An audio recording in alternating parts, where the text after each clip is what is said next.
શ્રી ગણેશાય નમઃ. ભક્તો, શિવ મહાપુરાણનું કોટિરુદ્ર સંહિતાનો અધ્યાય 22મો, જેમાં કાશી વિશ્વનાથ જ્યોતિર્લિંગની ઉત્પત્તિનું વર્ણન કર્યું છે, તે આપણે આ વિડીયોમાં શ્રવણ કરવાનું છે. અને આવી જ રીતે નિત્ય શિવ મહાપુરાણનું શ્રવણ કરવાથી ધર્મ, અર્થ, કામ તેમજ મોક્ષની પ્રાપ્તિ થાય છે, તેમજ શિવગતિની પણ પ્રાપ્તિ થાય છે. માટે નિત્ય આપણે શિવ મહાપુરાણનું શ્રવણ કરવું જોઈએ. તો અધ્યાય 22માં કાશી વિશ્વનાથનું મહાત્મય, કાશીમાં રુદ્રનું આગમનનો અધ્યાયનું શ્રવણ કરીએ. સૂત બોલ્યા, હવે પછી હે મહર્ષિઓ, મોટા પાપનો નાશ કરનાર કાશી વિશ્વનાથનું મહાત્મય હું તમને કહું છું.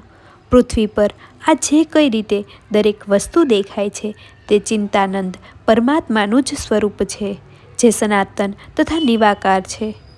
આત્મ સ્વરૂપમાં જ સ્મરણ કરતા એ પરમાત્માને જ્યારે બીજા રૂપે થવાની ઈચ્છા થઈ ત્યારે એ પોતે સગુણ સ્વરૂપ થયા, તેમને શિવ એમ કહેવામાં આવે છે. એ જ મૂળ પરમાત્મા સ્ત્રી તથા પુરુષ એવા બે ભેદથી બે સ્વરૂપે પ્રગટેલા છે.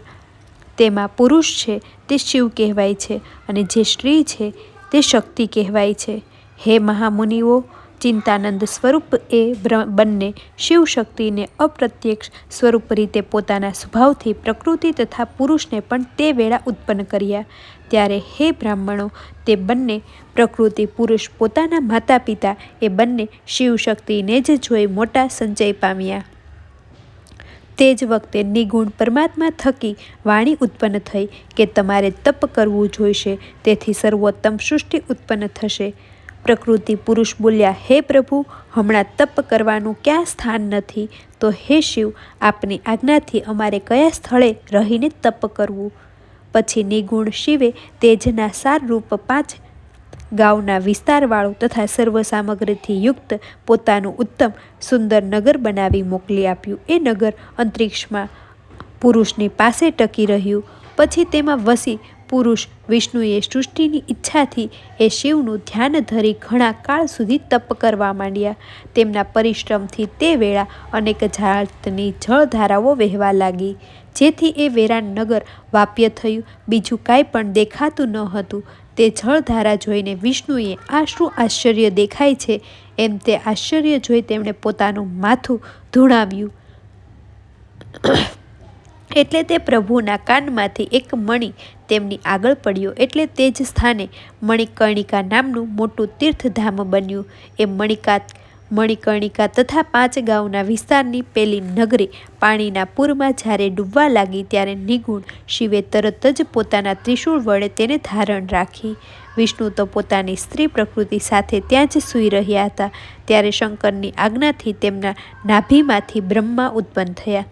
તે બ્રહ્માએ શિવની આજ્ઞા મેળવી તે વેળા અદ્ભુત સૃષ્ટિ રચી કાઢી, જેમાં બ્રહ્માંડની અંદર 14 લોકોની રચના થઈ. મુનિઓએ કહ્યું કે આ બ્રહ્માંડનો જ વિસ્તાર 50 કરોડ યોજના છે.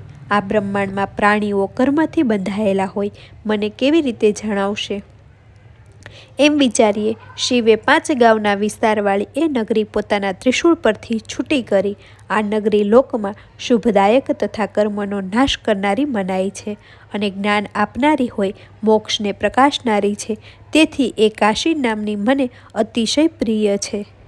પરમાત્મા શિવે પોતે જ મારું અંશ સ્વરૂપ, હે જ્યોતિર્લિંગ, આ ક્ષેત્ર તમારે કદી છોડવાનું નથી, એમ કહી અવિમુક્ત નામે જ્યોતિર્લિંગ ત્યાં સ્થાપ્યું છે.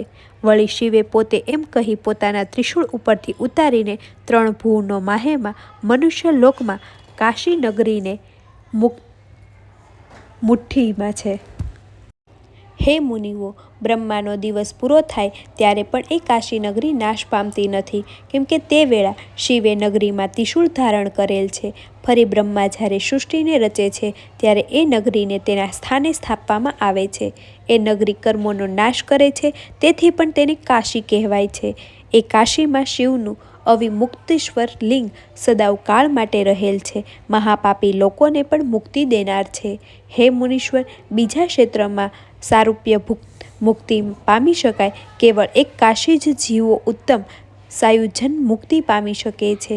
જેઓમાં ક્યાંય સદગતિ ન થાય તેઓની સદગતિ કાશી નગરી છે. એ 5 ગાંવના વિસ્તારવાળી મહાપવિત્ર અને કરોડો હત્યાઓનો નાશ કરનારી દેવો પણ એ નગરીમાં મરણ ઈચ્છે છે, તો બીજાઓ ઈચ્છે એમાં શું કહેવાનું હોય. શંકરને પ્રિય એ કાશી નગરી સર્વકાળ ભોગ તથા મોક્ષ આપનારી છે. બ્રહ્મા, વિષ્ણુ, સિદ્ધિ, યોગીઓ, મુનિઓ તથા બીજા પણ 3 લોકમાં રહેનારા લોકો સર્વકાળ એ કાશીને વખાણે છે. એ કાશીનો સંપૂર્ણ મહિમા સેંકડો વર્ષોએ પણ કહેવાનું શું સમર્થ નથી. તેથી શક્તિ પ્રમાણે જ કહું છું. કૈલાસના પતિ કાલાગ્નિ નામે જે રુદ્ર છે તે નિર્ગુણ હોવા છતાં ગુણવાન થઈને અંદરના ભાગમાં સતગુણી જ છે અને બહારના ભાગમાં કેવળ તમોગુણી કહેવાય છે. તેમણે અનેક પ્રકારની શંકરને આવું વચન કહ્યું હતું. રુદ્ર બોલ્યા, હે વિશ્વનાથ મહેશ્વર, હું આપનો છું અને એ નક્કી છે. તો હે અંબિકા સહિત મહાદેવ, પોતાના પુત્ર મારા પર આપ કૃપા કરો. હે જગતના નાથ, આપે લોકના હિતની ઈચ્છાથી સર્વકાળ અહીં જ રહેવાનું યોગ્ય છે. હે જન્મપતિ, આપ લોકોના મારો એમ હું પ્રાર્થના કરું છું. સૂત બોલ્યા, જીતેન્દ્રિય અવિમુક્ત કાશીમાં રહેલા જ્યોતિર્લિંગ પણ પ્રસન્ન થઈ આંખમાંથી હર્ષના આંસુઓ વહેવાવી વારંવાર પ્રાર્થના કરી શંકરને આમ કહ્યું. અવિમુક્ત બોલ્યા, હે દેવોના દેવ મહાદેવ, આપ કાળરૂપ રોગના ઉત્તમ ઔષધિ રૂપ છો. આપ ખરેખર 3 લોકના પતિ છો અને બ્રહ્મા, વિષ્ણુ આદિને પણ સેવવા યોગ્ય છે. હે દેવ, આપ કાશી નગરીમાં રાજધાની સ્વીકારો. મારે અચિંતનીય આત્મસુખ માટે ધ્યાન રૂપે રહેવું છે. આપ જ મુક્તિ આપનાર અને સર્વ કામોનો દેનાર છો. બીજા કોઈ પણ મુક્તિદાતા કે કામદેવતાઓનો દાતા નથી. માટે લોકોના ઉપકાર માટે સારું આપ પાર્વતી સહિત અહીં કાશીમાં સર્વકાળ વાસ કરો. હે સદાશિવ, આપ સર્વ જીવોને સંસાર સાગરથી તારો. અને હે શંકર, હું વારંવાર પ્રાર્થના કરું છું કે આપ ભક્તોના કાર્ય કરો. સૂત બોલ્યા, હે વિશ્વનાથ, એમ પ્રાર્થના કરી તમારે લોકોના ઉપકાર માટે શંકરના સર્વના રાજા તરીકે પણ ત્યાં બિરાજમાન છે. જે દિવસથી માંડી શંકર કાશીમાં પધાર્યા છે તે દિવસથી માંડી એ કાશી સર્વ કરતાં અત્યંત શ્રેષ્ઠ બની છે.